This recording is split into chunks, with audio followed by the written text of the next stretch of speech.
Pagpapatuloy ng kampanya laban sa paninigarilyo, strikto nang ipinatutupad ang paglalagay ng mga litrato o graphic health warning sa bawat pakete ng sigarilyo. Makikita rito ang masamang epekto ng paninigarilyo sa kalusugan. Balitang hatid ni Isay Reyes. Asahan ng mag-iiba ang itsura ng mga pakete ng sigarilyo na ibebenta sa merkado. Alinsunod sa RA 10643 o Graphic Health Warnings Law, istriktong ipapatupad ang pagkakaroon ng mga litrato na tulad nito sa kalahati ng bawat pakete ng sigarilyo, sa likod at harap. Iba pa ang warning sa gilid ng pakete. Pati ang mga sigarilyong i-import sa Pilipinas, kailangan sumunod dito. Di pa ito agad makikita sa lahat ng bilihan dahil binibigyan pa ng hanggang November 6 ang mga manufacturer na ubusin ang lahat ng kanilang paninda na walang GHW. Ayon sa batas, lahat ng mahuhuling lalabag ay maaaring patawan ng multa hanggang pagkakakulong.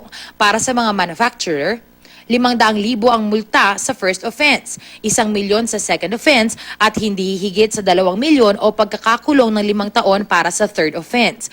Para naman sa mga retailers o sellers, 10,000 piso para sa first offense, 50,000 piso para sa second offense at hindi hihigit sa 100,000 piso o 1 taong pagkakakulong para sa third offense. Kaakibat naman ng DOH ang BIR at iba pang organisasyon sa pagbabantay. So that they realize na it's something that is very serious, that they don't go into just because others are smoking. Hopefully we can discourage young people from starting to smoke. That will reduce also the number of people who become sick later on. Then of course we want to discourage the current smokers. Inalam naman natin ang posibleng maging epekto ng mga graphic health warnings na ito sa mga kapuso. Kaya para na nga ako kinakabahan eh. Ititigil ko lang pagsisigarilyo. Meron na nga yung pananakit ng dibdib ko eh. Worry ko, pagka talagang bisyo, hindi na eh.